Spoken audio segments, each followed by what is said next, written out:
নমস্কার, আমি মিলন স্যার। পাল একাডেমি সেন্টারে তোমাদের সকলকে জানাই স্বাগত। আজকে ক্লাস 10-এর গণিতের যদি কোষে দেখি 5.1 এই লেসনটি অথবা তোমাদের বইয়ের পেজ নাম্বার 82 82 নাম্বার পেজ বার করো, তাহলে সেই 82 নাম্বার পেজে তোমাদের 4 দাগের আমি এখানে 1 থেকে 4টে অঙ্ক একটু লিখে রেখেছি। 4 দাগের 1, 2, 3, 4 এই 4টে অঙ্ক কিভাবে করতে হবে আজকের এই টিউটোরিয়ালে তোমাদের সাথে আমি সম্পূর্ণ বিস্তারিত আলোচনা করব। এই অধ্যায়টি হলো তোমাদের অ্যাকচুয়ালি অনুপাত ও সমানুপাতের একটি অধ্যায়। তাহলে চলো আর সময় নষ্ট না করে আমরা সরাসরি চলে আসি প্রথম 4-এর যে 1 নম্বর অঙ্কটি। দেখো কি বলেছে, বলেছে যে a:b = 6:7 এবং b:c = 8:7 হলে a:c এর মানটা কত আমাদের বের করতে হবে। তাহলে কিভাবে করব দেখো, আমরা প্রথমে যদি একটু লিখে নিই 1 নম্বরে অঙ্কটা। 1 নম্বরে a:b = কত দেওয়া আছে, 6:7।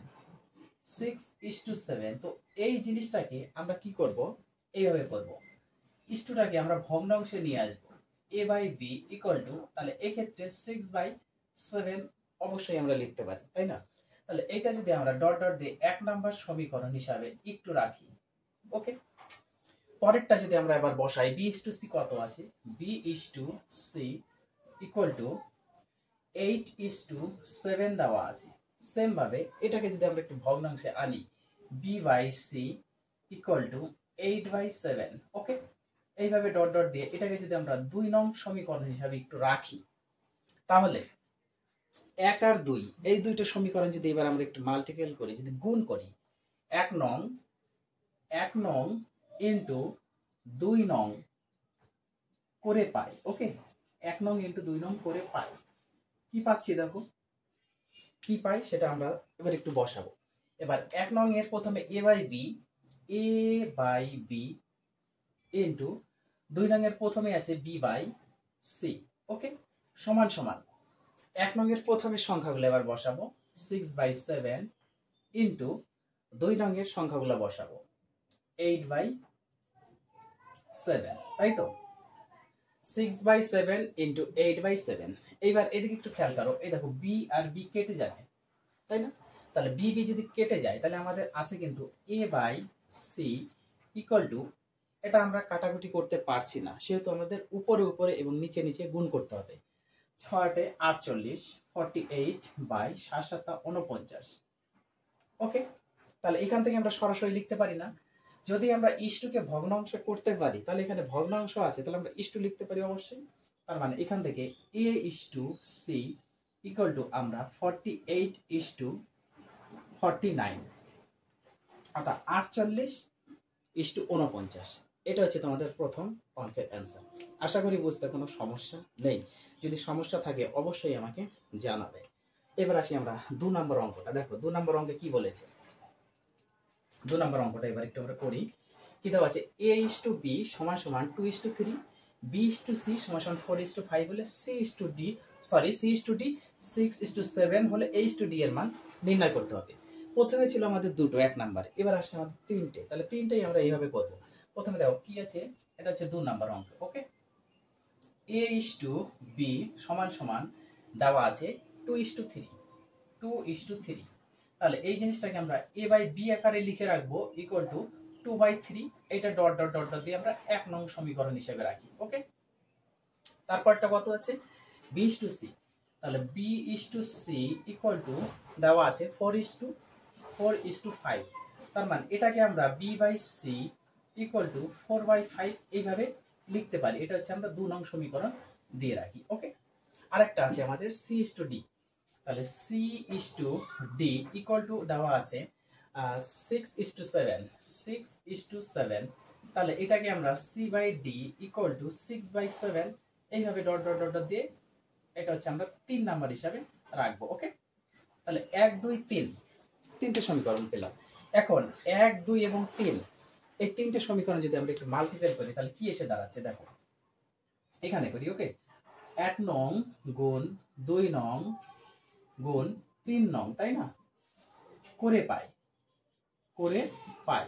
তার মানে এই তিনটে সমীকরণই আমরা গুণ করে পাচ্ছি।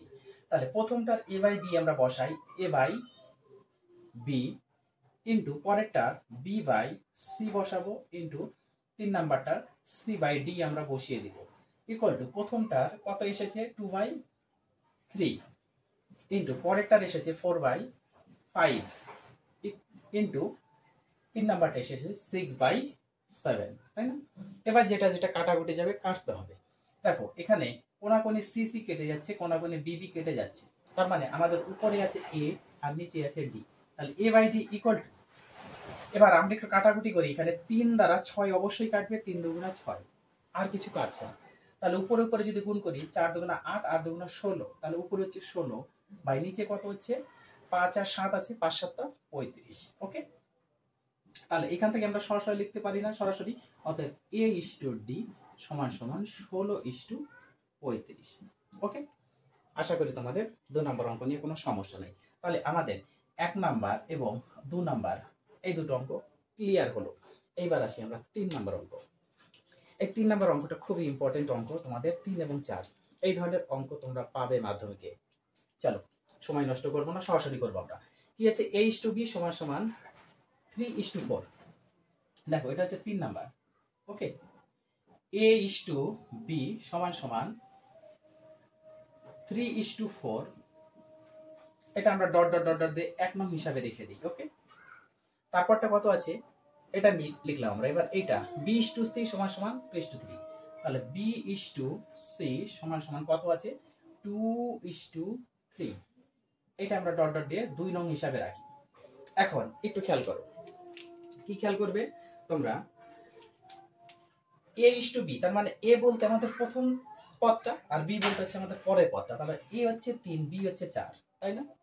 এবার এটা b আর c আছে, তাহলে b মানে 2, c মানে হচ্ছে 3, তার মানে এই দুটো পদের মধ্যে অনুপাতের মধ্যে আমাদের কমন ফ্যাক্টর হচ্ছে যেটা b, দুটো আছে b, দুটোর মধ্যে হচ্ছে b আছে, তার মানে প্রথমটার ক্ষেত্রে হচ্ছে b 4 আর পরেরটার ক্ষেত্রে b হচ্ছে 2, তার মানে আমাদের b একটু সমান করতে হবে, b 4 আর 2, প্রথমটার ক্ষেত্রে 4 আর পরেরটার ক্ষেত্রে 2, তাহলে দুটো হচ্ছে অসমান, সমান নেই। সমান করার নিয়ম হচ্ছে আমাদের এই দুটো সংখ্যাকে একটু এলসিএম করতে হবে, লসাগুতে করতে হবে। ওকে, লসাগু করে দেখি কত হয়, 2 দুগুণা 4, 2 একে 2, তাহলে সরাসরি আমাদের কত হচ্ছে 2 গুণ 2 গুণ 1 সমান সমান 4, অর্থাৎ লসাগু করতে হবে যদি তোমরা বি মিলাতে চাও। মানে বি মিলাতে গেলে আমাদের সব সময় কি করতে হবে, লসাগু করতে হবে, লসাগু করলে আমাদের মিলে যাবে। তার মানে লসাগু হচ্ছে 4, তার মানে 1 নাম্বার সমীকরণকে আমাদের কত দ্বারা গুণ করতে হবে, এখানে বি এর মান হচ্ছে 4, তার মানে 1 দ্বারা গুণ করতে হবে।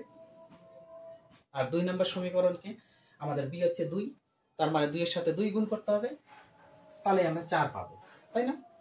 তাহলে 2 নাম্বার সমীকরণকে 2 দ্বারা এবং 1 নাম্বার সমীকরণকে 1 দ্বারা গুণ করে পাই, এই কথাটা একটু লিখে দিবে। ওকে, এখন এখান থেকে যদি আমরা 1 দ্বারা যদি গুণ করি তাহলে a is to b already 3:4 এই থাকবে।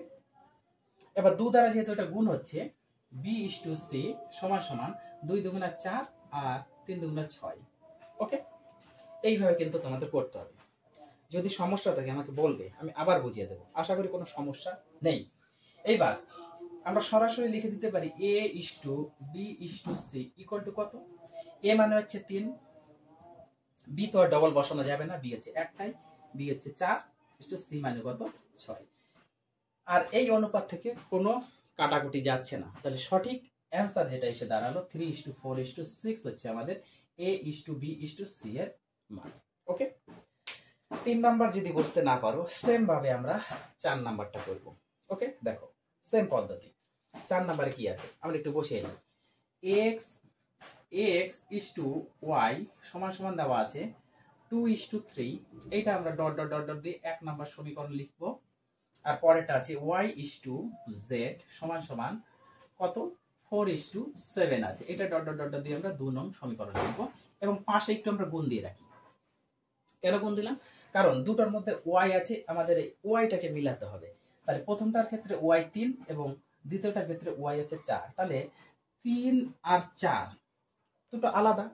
এবার সমান করতে গেলে কি করতে হবে, আমাদের প্রথমটার মতো লসাগু করতে হবে। তাহলে লসাগু করি, আমাদের যাবে না, তাহলে 3 4 12 গুণ করলে হচ্ছে 12 হবে লসাগু। তার মানে 1 নাম্বার সমীকরণকে কত দ্বারা গুণ করলে 12 আসবে ও এর মান, কারণ ওয়াই আমরা সমান করবো, এই লসাগুর সাথে সমান করতে হবে। তো এটা যেমন লসাগুর সাথে আমরা সমান করেছিলাম, তাহলে এটা লসাগুর সাথে সমান করতে হবে, তার মানে 12। তার মানে ওয়াই হচ্ছে 3, 3 এর সাথে কত গুণ করলে 12 হবে? 4। তার মানে 1 নম্বর সমীকরণকে 4 দ্বারা এবং 2 নম্বর সমীকরণকে কত দ্বারা হচ্ছে? ওয়াই এর মান হচ্ছে 4 এখানে, তার মানে 3 দ্বারা গুণ করতে হবে। ওকে, এই কথাটা কিন্তু তোমরা একটু প্লিজ লিখে দিবে যে 1 নম্বর সমীকরণকে 4 দ্বারা এবং 2 নম্বর সমীকরণকে 3 দ্বারা গুণ করে পাই। এখন সরাসরি দেখো কি পাচ্ছি আমরা এখানে, x ইস টু ওয়াই সমান সমান 4 দিয়ে যদি আমরা গুণ করি, 4 দুগুণে 8 ইস টু 3 4 12, তাই না? এখানে y ইস টু জেড সমান সমান আমরা পাচ্ছি 3 দিয়ে গুণ করে 3 4 12 ইস টু 3 7 21 হয়ে গেল। অতএব x is to y is to Z সমান সমান প্রথম থেকে লিখবো 8 ইস টু 12, y মানে হচ্ছে 12, একটাই বুঝবে, ইস টু 21। এই অনুপাত কাটাকুটি যাচ্ছে না, কাটাকুটি যাচ্ছে না জন্য তোমাদের এইটাই হচ্ছে অ্যান্সার। যদি তোমাদের কারো কোথাও এই 4টে অঙ্ক নিয়ে সমস্যা থাকে আমাকে জানাবে, কমেন্টে আমাকে অবশ্যই কমেন্ট করবে যে স্যার বুঝতে পারিনি, আমি আবার তোমাদের বুঝিয়ে দেব। তাহলে এই ক্লাসটা তোমরা একটু প্র্যাকটিস করো, আমি আবার আসবো পরবর্তী পার্ট নিয়ে। তাহলে আজকের মতো আমি এখানেই শেষ করছি।